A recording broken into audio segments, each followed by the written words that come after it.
आज का हमारा टॉपिक है जल एक बहुमूल्य संसाधन है। पानी जो है ये बहुमूल्य संसाधन है, मतलब इसका बहुत ही ज़्यादा उपयोग है हमारे लाइफ में।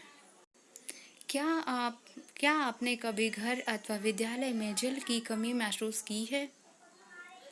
आपके माता पिता और शिक्षक प्रायः आपको जल बर्बाद ना करने की सलाह देते हैं, ऐसा क्यों? क्या आप इस बात पे विचार करते हो? हर व्यक्ति का जल संरक्षण के महत्व की ओर ध्यान आकर्षित करने के लिए ही हम प्रतिवर्ष जल दिवस मनाते हैं। आप शायद जानते हैं कि प्रतिवर्ष 22 मार्च का दिन विश्व जल दिवस के रूप में मनाया जाता है। एक विद्यालय में जल दिवस मनाया गया और उसके आयु वर्ग के बच्चों को पोस्टर आमंत्रित किया गया, जो हमें इस डायग्राम में दिख रहा है। जल की बचत करें, जल की हर बूंद बूंद बचाएं। प्रत्येक बूंद बहुमूल्य है। जल का प्रत्येक बूंद बहुमूल्य है। पेयजल, धुलाई, खाना पकाने और उचित सफाई बनाए रखने के लिए संयुक्त राष्ट्र द्वारा प्रत्येक व्यक्ति के लिए सुझाई गई जल की न्यूनतम मात्रा 50 लीटर प्रति व्यक्ति है। यह मात्रा प्रति व्यक्ति प्रतिदिन लगभग 2.5 बाल्टी जल के बराबर है। क्या आपके परिवार को कम से कम इतना जल मिल रहा है? यदि हाँ, तो आपको अपने आप को भाग्यशाली समझना चाहिए, क्योंकि हमारे देश में लाखों लोगों को पर्याप्त जल नहीं मिल पाता।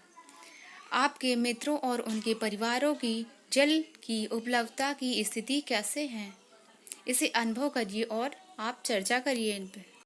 कुछ स्थानों पर जल की अत्यधिक कमी है।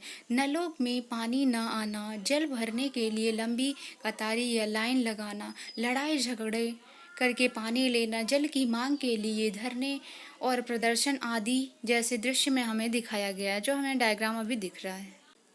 विशेषकर ग्रीष्मकाल में सामान्य रूप से दिखाई देते हैं, जैसा कि हमें डायग्राम में दिख रहा है। समाचार पत्रों की कतरे या लाइन इस स्थिति की ओर स्पष्ट रूप से इंगित करती हैं। क्या यह सत्य नहीं है कि हम जल की अत्यधिक कमी का सामना कर रहे हैं? आइए हम इसे क्रियाकलापों से समझते हैं। समाचार पत्रों और पत्रिकाओं में से जल की कमी से संबंधित समाचार, लेख और चित्र की कतरे एक डायग्राम बनाइए आप और अपने कागज़ में चिपका दीजिए और अपने फ्रेंडों के साथ उस पर चर्चा करिए। चर्चा करने के बाद आप उसको क्या फील करते हैं उसको आप लिखिएगा। पॉइंट टू पॉइंट आप उसमें लिखना। जल की कमी पूरे विश्व के लिए चिंता का विषय बन गई है। ऐसा अनुमान है कि अब से कुछ ही वर्षों में विश्व के 1/3 से अधिक जनसंख्या को जल की कमी का सामना करना पड़ेगा।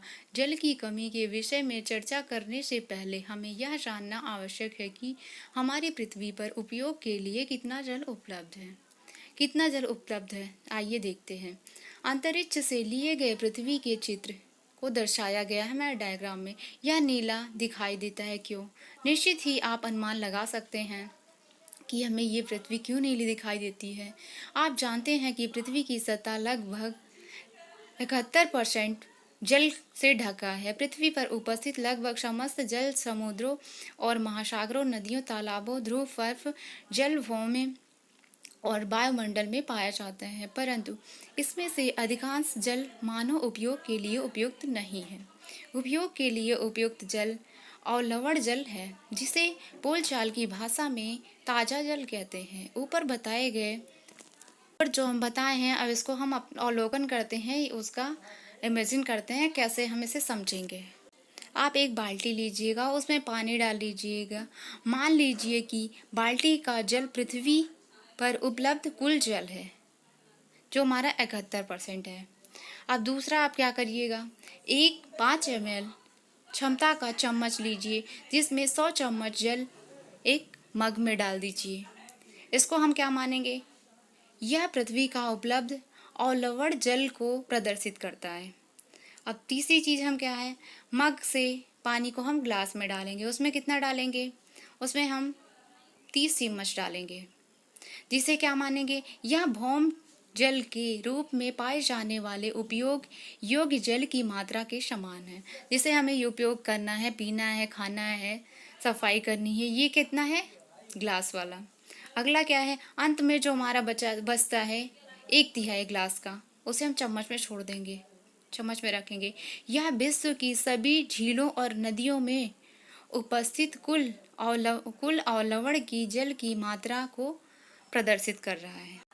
हम में से अधिकांश लोग जल को एक असीमित संसाधन मानते हैं, जिसे क्रियाकलाप आपको मानव उपयोग के लिए उपलब्ध जल की वास्तविक मात्रा का आभास हुआ है। क्या इस जानकारी से आपको चिंता हो रही है? इस विषय में अपनी कक्षा पे चर्चा करिए, अपने क्लास में ये बात बताइएगा। जल की अवस्थाएं। क्या आपको डर है कि सतत उपयोग से किसी दिन उपयोग के लिए उपलब्ध समस्त जल समाप्त हो जाएगा? आप जानते हैं कि विभिन्न प्राकृतिक प्रक्रमों द्वारा पृथ्वी पर जल की निरंतर उपलब्धता करोड़ों वर्षों से बनी हुई है। यह सभी प्रक्रम सम्मिलित रूप से जल का चक्र निर्माण करते हैं। आप जानते हैं कि जल चक्र द्वारा परिचक्रण के दौरान जल इसकी तीनों अवस्थाओं अर्थात ठोस, द्रव और गैस में से किसी एक अवस्था में पृथ्वी पर कहीं भी पाया जा सकता है। ठोस अवस्था में जल बर्फ और हिम के रूप में पृथ्वी के ध्रुवों पर बर्फ से ढके पर्वतों और हिम नदियों में पाया जाता है। द्रव अवस्था में जल महासागरों, झीलों, नदियों में भूतल के नीचे भी पाया जाता है। गैसीय अवस्था में जल हमारे आसपास की वायु में जल वाष्प के रूप में उपस्थित रहता है। जल का उसकी तीनों अवस्थाओं के बीच सतत चक्रण द्वारा पृथ्वी पर जल की कुल मात्रा स्थिर बनी रहती है, जबकि समस्त मानव जनसंख्या तथा अन्य सभी जीव जल का उपयोग करते हैं। क्या इस जानकारी से आपको कोई राहत मिलती है? हाँ। क्या आपको जल चक्र में सम्मिलित प्रक्रम याद हैं? अधिकांश शहरों और नगरों की अपनी जल आपूर्ति व्यवस्था होती है, जो नागरिक निकायों द्वारा संचालित होती है। जल को आसपास की किसी झील, नदी, तालाब अथवा कुओं से लाया जाता है। जल की आपूर्ति पाइपों के विशेष क्रम में बिछाए जाल द्वारा ही जाती है। सामान्यतः ग्रामीण क्षेत्रों में जल की आपूर्ति इस प्रकार नहीं होती। वहाँ लोग अपने उपयोग के लिए इस प्रकार नहीं, जल सीधे उसके स्रोत से ही प्राप्त करते हैं। प्रायः महिलाओं और बच्चों को जल लाने के लिए उसके स्रोत तक पैदल जाना पड़ता है। कभी कभी जल स्रोत कई किलोमीटर दूरी पर होता है, जैसा कि हमें डायग्राम में दिख रहा है। इसलिए बच्चे जल ढोने से कार्य अत्यधिक कष्टदायी है। ऐसे बच्चे प्रायः नियमित रूप से विद्यालय नहीं जा पाते, क्योंकि उन्हें स्रोत से जल लाने में ही बहुत समय लग जाता है। हमारी जनसंख्या का एक बड़ा भाग अपने उपयोग के लिए जल कुओं, नलकूपों अथवा हैंडपंपों से प्राप्त करता है। इन स्रोतों को जल कहाँ से मिलता है? जल का एक महत्वपूर्ण स्रोत भौम जल है। यदि हम किसी जलाशय के निकट भूमि में गड्ढा खोदें तो हमें वहाँ की मृदा नमी मिल सकती है।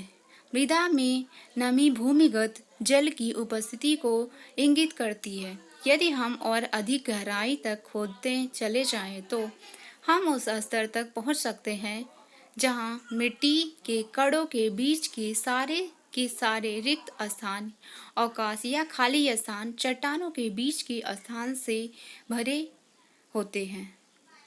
इस परत की ऊपरी सीमा भौम जल स्तर कहलाती है। भौम जल स्तर विभिन्न स्थानों पर भिन्न भिन्न होता है और यह किसी दिए गए स्थान पर परिवर्तित भी हो सकता है। भौम जल स्तर 1 मीटर से भी कम गहराई पर अथवा भूमि में अनेक मीटर की गहराई में हो सकता है। भौम जल स्तर के नीचे पाया जाने वाला जल भौम जल कहलाता है। इस भौम जल का स्रोत क्या है? वर्षा जल और अन्य स्रोतों जैसे नदियों और तालाबों का जल मृदा में से रिस कर भूमि के नीचे गहराई में रिक्त स्थानों और दरारों को भर देता है।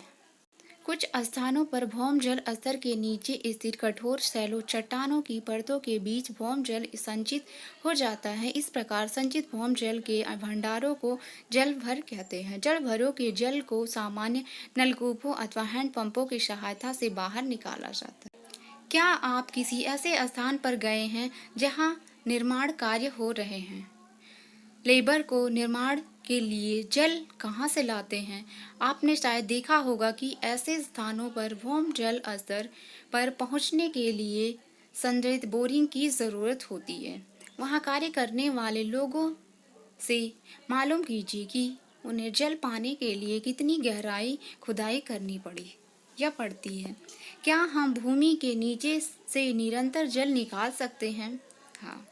ऐसा करने से भौम जल स्तर पर क्या प्रभाव पड़ेगा? भौम जल स्तर का और 6 प्रभाव क्या पड़ेगा? भूमि के नीचे से निकाले गए भौम जल की पुनः पूर्ति प्रायः वर्षा जल के रिसाव द्वारा हो जाती है। भौम जल स्तर तब तक प्रभावित नहीं होता जब तक कि हम केवल उतना ही जल निकालते हैं जितना कि प्राकृतिक प्रक्रमों द्वारा पुनः पूर्ति हो जाती है। तथापि जल की पर्याप्त रूप से पुनः पूर्ति न होने पर जल भौम स्तर नीचे गिर सकता है। ऐसे अनेक कारणों से हो सकता है।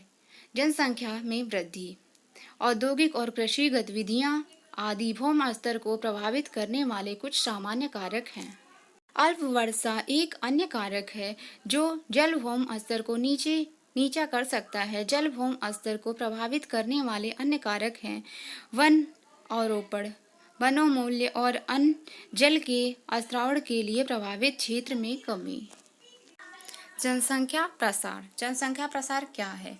जनसंख्या बढ़ने से भवनों, दुकानों, कार्यालयों और सड़कों के निर्माण की मांग भी बढ़ जाती है।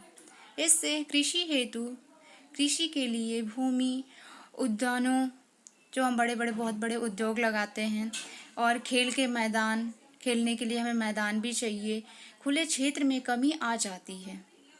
इसके कारण भूमि की